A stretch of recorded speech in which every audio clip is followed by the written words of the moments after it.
Olá pessoal, tudo bem? Sejam bem-vindos aí mais uma vez ao canal. Eu sou o professor Hernani e hoje eu quero trabalhar com vocês o tema equações biquadradas, ainda na nossa playlist sobre equações do segundo grau. Um tema bem interessante, ele não aparece muito, mas é importante saber porque além de se poder resolver equações nesse formato, a gente pode pegar esse método de resolução e aplicar em outros formatos de equações. Vamos junto aí com a gente.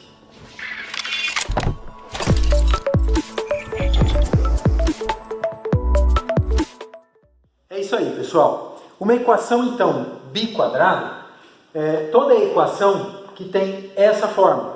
Ax elevado a 4 mais bx elevado ao quadrado mais c igual a zero. Você pode perceber aí pela estrutura da equação biquadrada que ela é uma equação do quarto grau e possui apenas os termos que têm o grau par. Como que eu posso analisar essa equação? Toda equação de quarto grau possui, nós já sabemos que o grau de uma equação indica quantas raízes, quantas soluções ela tem. Então essa equação biquadrada vai possuir sempre 4 raízes ou 4 soluções. Se essas raízes forem reais, elas podem ser iguais a 4, a quantidade, posso ter 4 raízes reais, eu posso ter 2 reais, ou posso não ter nenhuma raiz real. Ah, professor, agora me confundiu. Você disse que tem que ter 4 raízes ou 4 soluções. Calma lá. Você já sabe que todas as equações podem ter resultados, soluções reais ou complexas. Então, se as 4 soluções forem reais, eu não tenho nenhuma complexa. Agora, eu posso cair em situações que eu vou ter 2 raízes reais e as outras 2, mesmo que nós não vamos encontrar agora, ainda nesse momento, mas você já sabe, as outras 2 serão raízes complexas. E eu posso também não encontrar nenhuma raiz real. E aí eu tenho certeza que as 4 soluções dessa equação biquadrada são soluções, são raízes complexas. Tá certo? Mas sempre serão 4 raízes ou soluções. Como que a gente encontra essas raízes da equação biquadrada? Toda equação biquadrada, eu posso fazer o seguinte, ó. Esse x elevado a 4, usando as regras, as propriedades de potenciação, eu posso escrever x à quarta como sendo x ao quadrado elevado ao quadrado, mais bx quadrado mais c. Esse é exatamente o motivo da equação ser chamada biquadrada. Tem um termo elevado ao segundo grau, elevado novamente ao segundo grau. Mudança de variável é o que eu posso fazer para resolver essa equação. Chama o x quadrado de y. E aí, quando eu coloco y e tem x quadrado, eu caio numa equação do segundo grau com essa nova variável, a variável y. Quando eu resolvo essa equação, você já sabe, equação do segundo grau, 2 soluções, y1 e y2. Mas essas não são as respostas da equação biquadrada, são as respostas dessa equação que eu mudei a variável. A variável que nós queremos encontrar é a variável x. Então, eu sei que o meu x quadrado é igual a y. Então, x quadrado vai ser igual ao primeiro valor de y que eu encontrei. E o x quadrado também vai ser igual ao segundo valor de y que eu encontrei nessa resolução. Quando eu for resolver essas 2 equações do segundo grau, que você já sabe que são incompletas, nós vamos tirar a raiz dos dois lados. Vou ficar com x, quando eu tiro a raiz dos dois lados, x igual a mais ou menos a raiz de y1. Olha aqui, apareceram 2 raízes, então, para o valor de x. Por isso que eu estou chamando aqui de x1 e x2. Na de baixo, quando eu também tirar a raiz dos dois lados e colocar mais ou menos, eu tenho x3 e x4 igual a mais ou menos a raiz quadrada de x2. 2 soluções aqui em cima, 2 soluções. 4 respostas nós podemos encontrar aí. Agora observem bem, lembra que nós falamos, se elas forem reais, nós vamos ter essas 4 soluções, uma positiva e uma negativa, x1 e x2, outra positiva e negativa, x3 e x4. Mas vamos imaginar que um desses valores de y seja um valor negativo. Quando eu for tirar a raiz quadrada, por exemplo, aqui, essa raiz quadrada não vai existir no conjunto dos reais.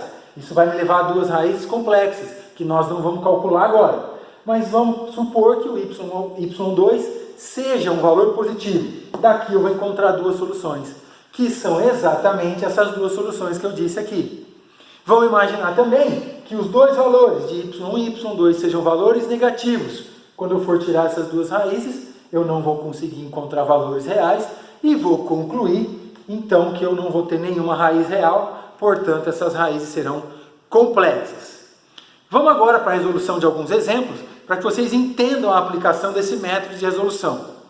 Bom, pessoal, vamos usar então o método de resolução que nós aprendemos agora, para a gente aplicar na resolução de uma equação biquadrada. Então, tem aqui o exercício, resolvo a equação, x² menos 13x² mais 36 igual a zero. Exercício tradicional, exercício típico, para a gente aplicar o método de resolução e entender e aprofundar tudo isso. Tenho aqui então x² elevado ao quadrado menos 13x² mais 36 igual a zero. É nesse momento que eu faço a mudança de variável, chamando o x² de uma outra letra qualquer. Vou chamar de t nesse nosso exemplo. Então eu troco, fico com t no lugar de x², lembrando que ele está ao quadrado lá fora. Menos 13t mais 36 igual a zero. E aí eu posso resolver essa equação do segundo grau por soma e produto. A soma sempre é o b com o sinal trocado, o produto é o próprio valor de c. Busca aí dois números cuja soma dê 13 e o produto 36. Então eu tenho como soluções aí T1 e T2, 4 e 9. 4 mais 9, 13, 4 vezes 9, 36. Não pode esquecer que essas não são as soluções da equação biquadrada que foi proposta. Na verdade, esses são os valores de t. Então eu volto lá para a mudança de variável que eu fiz. x² é igual a t, então x² é igual a 4 e x² é igual a 9, os dois valores de t que foram encontrados. Tira a raiz dos dois lados, raiz de x² é x, raiz de 4 é 2 e não pode esquecer de pôr mais ou menos. A mesma coisa eu faço do outro lado, chego também em x igual a mais ou menos 3. Separando aí no conjunto de solução eu tenho menos 3, menos 2, 2 e 3. Não precisa colocar em ordem, só fiz isso por uma questão de organização. Tá certo? Bom, então está aqui um exemplo, uma equação biquadrada que tem 4 soluções, 4 raízes reais. Vou deixar aí na tela para vocês dois outros exercícios de exemplo para que vocês resolvam e encontrem as soluções dessas duas equações biquadradas. No próximo vídeo eu trago a resolução para vocês. Tá certo, galera? É um prazer ter vocês por aqui. Se você ainda não está inscrito no canal, não se esqueça, se inscrevam, que nós estamos produzindo bastante conteúdo importante para vocês aí. Se inscrevam, ativem as notificações e deixem o seu like aí para ajudar o nosso canal a compartilhar cada vez mais esses conhecimentos e toda a matemática que a galera precisa aprender. Vamos junto, pessoal. Grande abraço. Até o próximo vídeo.